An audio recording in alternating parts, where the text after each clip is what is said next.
Как только вы зашли в столовую, вы нажали кнопку, смотрите на экран. Куда-то пришли в гости, обязательно там работает телевизор. Не отказывайтесь от этой классики. Телевизор – это образ жизни, это образ мышления. Вот посмотрите, даже при моей жизни, не говоря уже о вас, вы увидите увядание вот этого вспыхнувшего фейерверка интернет. По офіцыйным дадзеным, навагодняе пасланне Александра Лукашэнкі паглядзела больш за 6 мільёнаў чалавек. Якім чынам дзяржаўным СМІ ўдалося ахапіць такую аўдыторыю? І ці азначае гэта, што дзейным уладам удалося перахапіць ініцыятыву ў інфармацыйнай вайне? Ці сапраўды тэлевізор – гэта лад жыцця беларусаў? Колькі грошай выдаткоўваецца з бюджэту на ўтрыманне дзяржаўных СМІ і як Расія ўплывае на развіццё беларускага тэлебачання? Я, Ольга Ратмірова, і ў сённяшнім выданні, шчыра кажучы, мы распавядзём пра малавядомыя аспекты сённяшняй працы дзяржаўных тэлеканалаў. Потом уже пошли конкретные угрозы, что завтра приедет не он, приедут другие люди, что заберут моих детей, что сожгут мой дом. Это не награда, это скорее клеймо. Вот то, что происходило, это клеймо, которое получили все люди, которые присутствовали на этой церемонии. Ну да, я работал пропагандистом, это нормально.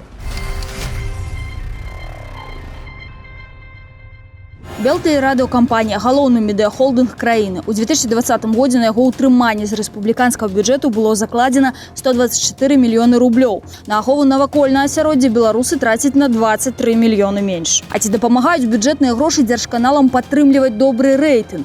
У ліпені мінулага года дзяржаўныя СМІ са спасылкаю на аналітычны цэнтр «Экум» сцвярджалі, што тэлебачанню давярае 65,5% беларусаў. Але калі гэта праўда, чаму ў гэтым годзе Савет Міністраў ставіць задачу дамагчыся паказчыка хотя б у 40%? У меня из всех родственников только бабушка смотрит, и то так, по большей части читает.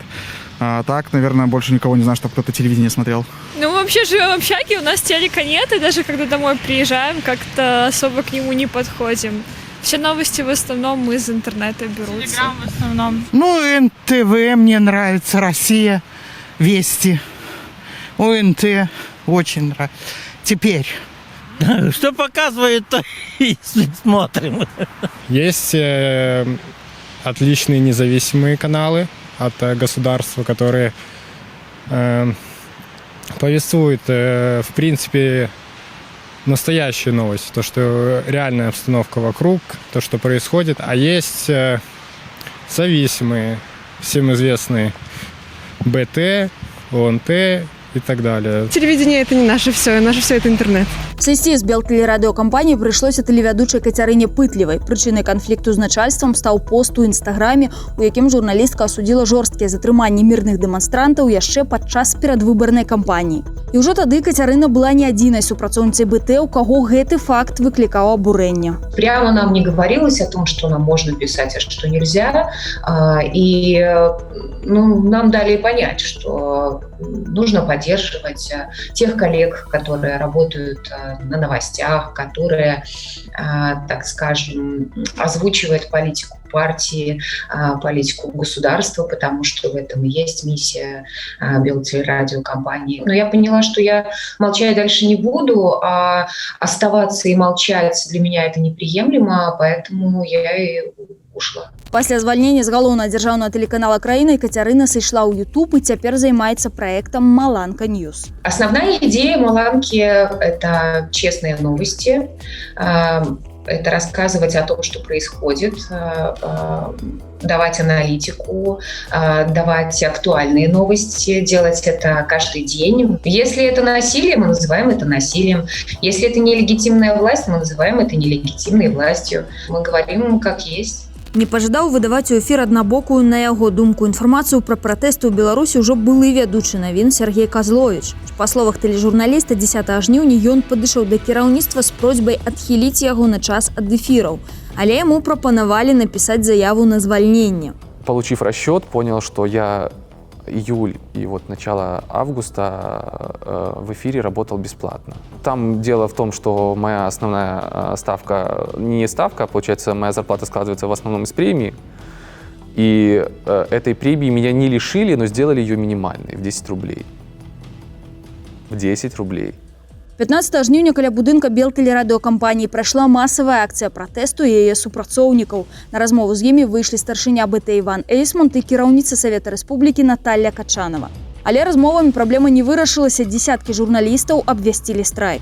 Неўзабаве пасля гэтага ў Беларусь прыехалі журналісты з России. После приезда группы российских журналистов, да, с Арти, прям вот резко очень сильно почувствовалась вот эта смена тональности, я не знаю, как это можно, да, назвать, смена жесткости, да, смена напора в текстах.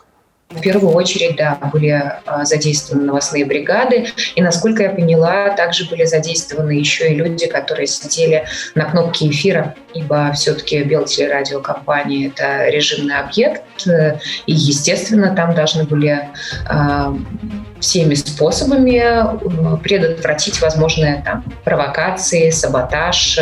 Про то, як раней рэагавалі на апазіцыйныя пратэсты супрацоўнікі дзяржаўных тэлеканалаў, мы пагаварылі з журналістам і медыякансультантам Александром Зімоўскім. Ён узначальваў Белтэлерадыокампанію падчас пратэсту ў 2010 годзе. Плошча 10-го году и протесты 20-го. В чем разница? Разница это в избыточной реакции властей, то есть конкретно сил общественной безопасности. Потому что в 2010 году и до 2010 года, когда проходили массовые мероприятия оппозиции, подразделения милиции, ОМОНа и так далее, они не получали на руки боевого оружия, даже офицерам не выдавали табельное. И я думаю, что это, вероятно, было связано с каким-то, с паникой или со страхом, то есть неадекватная оценка вообще ситуации на улице. Як ви лічыце, які ўплыў на беларускае тэлебачанне аказаў расійскі дэсант журналістаў, які привезли на Белтелерадиокомпанию? Этот российский десант туземцев телевизионных довольно сильно объел. Поэтому помимо обиды за гонорарную разницу может возникать еще чувство собственной неполноценности большое. Я думаю, оно присутствует. Як змянілася беларускае тэлебачанне за апошнія 15-10 годов? Я бы, наверное, сказал, что оно не сильно поменялось за эти 10 лет. Я предположение такое делаю. Возможно, какие-то ошибки менеджмента, гипотетические, опять-таки, я никого на ошибках не ловил, привели к деградации телевидения с точки зрения контента. Поэтому, скорее всего, у них резко упали рекламные доходы, потому что им нечего показывать зрителю. Когда коллеги ваши со мной связались, я смотрел телепрограмму, просто чтобы понять сетку вещания, как она строится. Я вам скажу, что это совершенно убогая верстка, и вообще там какие-то косорукие люди делают эти вещи. А то, что они ставят в программу, это какой-то позор. Информационную войну белорусские власти проиграли, потому что полностью доминировали, в нашем случае, телеграм-каналы. Я не могу сказать, что доминировали другие средства массовой информации. Все действия информационных властей Беларуси являлись только запоздалой, а часто и глупой реакцией на действия белорусских, да, скажем так, телеграм-каналов. Так а чему так здарилось все ж таки? Не готовились. Вы знаете пословицу, генералы всегда готовятся к прошлой войне. Вот, значит, белорусские информационщики готовились к выборам 2015 года.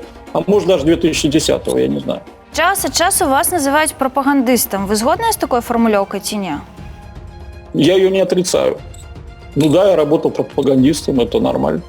Ці змянілася ваше ставление до Лукашенко? Нет, я по-прежнему отношусь к Лукашенко как к главе белорусского государства. Абмеркавалі з медыякансультантам і тое, адкуль у навагодняе звароту Лукашэнкі магло апынуцца больш за 6,5 мільёнаў гледачоў. Што праўда, да рэйтынгаў тэлеглядзення ў Беларусі у адмыслоўцаў заўсёды былі пытанні. Падлікі робяць толькі праўладныя інстытуты і прадпрыемствы. На думку Александра Зімоўскага, пры складанні рэйтынгу навагодняга звароту спецыялісты маглі арыентавацца не на колькасць рэальных праглядаў, а на агульную колькасць тэлевізараў у краіне. В Беларуси около 4 миллионов домохозяйств. То есть можно говорить, что около 4 миллионов телеящиков. И опять-таки у каждого по 2 человека. В принципе, может быть 8 миллионов зрителей. А реально там смогли досидеть до полуночи там 6,5 миллионов. Скорее всего, отталкивались вот от этих исходных базовых цифр, от этих генеральных совокупностей, если хотите, как социологи говорят, и эту цифру могли выдать. Хваля пратэстаў не абышла і іншыя рэспубліканскія тэлеканалы. Пасля абвяшчэння вынікаў выбараў у эфір адмовілася выходзіць тэлевядучая сталічнае тэлебачання Таццяна Бародкіна. Журналістка пачала актыўна выказваць сваю грамадзянскую пазіцыю ў соцсетках. Неўзабаве, па словах Таццяны, ёй сталі паступаць пагрозы, у тым ліку ад знаёмага з КДБ. Забежал в дом, я как раз была с детьми, это все происходило именно при детях, и стал кричать за Беларусь. Он стал говорить, что ты делаешь, у нас такая красивая, классная страна, Лукашенко все равно еще 5 лет будет, ну, ты понимаешь, что ты творишь, зачем ты высказываешься? Если ты еще раз хоть что-то скажешь в эфире, то все, ты потеряешь все. Ну и потом уже пошли конкретные угрозы, что завтра приедет, не он, приедут другие люди, что заберут моих детей, что сожгут мой дом. Он вошел, стал гулять во дворе, прямо взял на руки мою младшую дочку и при ней это все рассказывал. Дети Татьяны были моцно напалоханы, семья вырашила съехать с краины. Они все прекрасно понимали, но они молчали, они вообще просто в Украину, когда мы ехали, они просто не произнесли ни слова, они даже в туалет ни разу даже не попросились. Но когда мы уже были в Украине, Саша очень сильно боялась. Она даже в туалет только за ручку ходила, спала только со Светом. Она боялась, что... она все время прямо держала меня за штаны, за рубашку. Но, видимо, подействовали слова, когда говорили, что тебя завтра заберут детей. За НТ пасля жнівеньскіх падзей таксама звольніліся некаторыя журналісты. Самым нечаканым для многіх быў сыход кіраўніка прэзідэнцкага пула Дмітрия Семченкі. Падпісаннем заявы аб звальненні для журналіста справа таксама не скончылася. 10 верасня Семченка затрымалі на выхадзе з пад'езда ўласнага дому. За ўдзел у маршы 16 жніўня суд прыгаварыў былога журналіста НТ да 15 сотняў арышту. Я не баяўся турмы і ў нейкай ступені быў да гэтага гатовы. Не пашкадаваў ні секунды пра тое, што зрабіў. Калі разважаць, што лепш працаваць на цяперашнім УНТ або сядзець на сотнях, то скажу, што лепш ужо сотні. Але для некаторых журналістаў пратэсты сталі не падставай для звальнення, а трамплінам у кар'еры. Тыя, хто раней у кадры з'яўляўся не так часта, сталі галоўнымі асобамі беларускіх тэлеканалаў. Некаторых з іх нават прадставілі да дзяржаўных узнагародаў. Сярод іх медалі за адвагу, за працоўныя заслугі і Францыска Скарыны. Я бы сказала, что это не награда, это скорее клеймо. Вот то, что происходило, это клеймо, которое получили все люди, которые присутствовали на этой церемонии. Радзей у кантэксце беларускіх пратэстаў гучыць назва міждзяржаўнай тэлерадыёкампаніі «Мір». І гэта пры тым, што ў кампаніі таксама ёсць інфармацыйнае вяшчанне, свой прэзідэнцкі пул і нават грошы на яе фінансаванне вылучаюцца таксама з рэспубліканскага бюджэту. У 2020 годзе гэтая сума перавысіла фінансаванне АНТ амаль у 2 разы, а сталічнае тэлебачанне ў 5 разоў. Чым тэлеканал «Мір» адрозніваецца ад іншых дзяржаўных СМІ Беларусі? І як журналісты першага еўразійскага інфармацыйнага тэлеканала асвятлялі беларускія падзеі мінулага году? І хто сышоў з тэлеканала, не змірыўшыся з гвалтам сілавікоў? Пра гэта пагаворым сёння з былой журналісткай тэлеканала «Мір» Ганнай Данілюк. Калі вы прыйшлі на «Мір» і колькі там працавалі? Я пришла на «Мир», когда училась на 2 курсе, это 2012 год. Потом уехала в Москву работать, поработала там, вернулась в Беларусь и снова вернулась на «Мир». Чым «Мір» адрозніваецца ад іншых беларускіх тэлеканалаў? Вообще, мне кажется, «Мир», он всегда был немножко в стороне от наших скандальных БТС, ТВ, ОНТ. Там никогда не было такой. И сейчас, я думаю, вы не найдете такой грязной, желтой пропаганды. Што адбывалася ў рэдакцыі «Міру» напярэдадні выбараў? Ці адчувалася нейкая напружанасць? Да. Ці чаканне нейкае? Да, было напряжение, Мне кажется, даже начинался какой-то раскол уже, потому что были те, кто не поддерживает происходящее в стране и власть. А что они робили? Выказывались открыто? Открыто, что вы имеете в виду? Приходили к руководству, там стучали по столу и говорили, я не согласен. Конечно. В редакции это обсуждалось, естественно, это коллектив, все друг друга знают, все друг с другом общаются, конечно. Люди высказывали свое мнение, мои коллеги высказывали свое мнение. Ці было такое, что люди приходили и казали, я на гэты сюж не поеду? Да.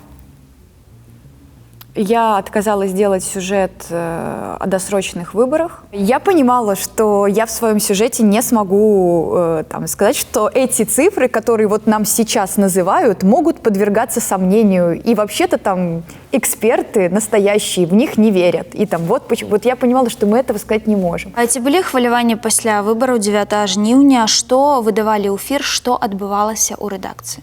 У меня смешались вот эти вот последние дни сразу после выборов, они слились в какой-то единый день. На первый день. Я помню, мы приходим, появляется информация, там же, по-моему, тоже не сразу, не с утра появилась информация о 80%. Это уже была Стелла, это уже я из окна слышала светошумовые, я под них засыпала, это уже не было интернета, это был абсолютный ужас и паника внутренняя. Я пришла на работу, я не помню, что мы делали, ничего. Но все были в шоке от 80%. То есть даже те, кто его поддерживал и кто соглашался с политикой властей, даже они стояли там на курилке. 80. Не, 80, Я поехала на пресс-конференцию о том, как замечательно развивается в Беларуси внутренний туризм. То есть в этот момент моя мама, которая в России не может до меня дозвониться, по интернету я имею в виду, потому что там еще не все восстановили, весь мир с ужасом смотрит кадры, там, я не знаю, как автозак наезжает на человека, вы помните это, вот эти кадры сразу после выборов.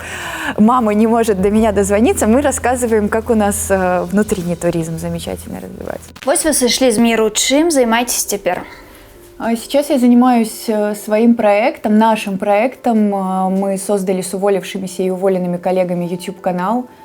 Назвали его «Я снимаю». Это такой привет и знак уважения Нине Богинской с ее «Я гуляю». Что менавіта вы снимаете? На нашем YouTube-канале «Я снимаю» пока что один проект «Профнепригоден», и он о людях, которые лишились работы из-за своей гражданской позиции. То есть они либо были уволены, либо уволились сами, то есть не смирились с какими-то ошибками этой системы. И мы рассказываем о них. Ці цяжка вам шукаць герояў для праграмы, ці шмат хто ў цяперашніх умовах згаджаецца на здымкі? Если честно, да, героев искать очень тяжело. Люди боятся, люди опасаются рассказывать свои истории. Атрымліваецца зарабляць на гэтым? Нет, это не коммерческий проект абсолютно. Все работают за идею. У нас у каждого из команды жизнь сложилась по-разному после увольнения и складывается. Я сотрудничаю с некоторыми независимыми СМИ белорусскими. Занимаюсь фрилансом. На якія грошы існуе проект?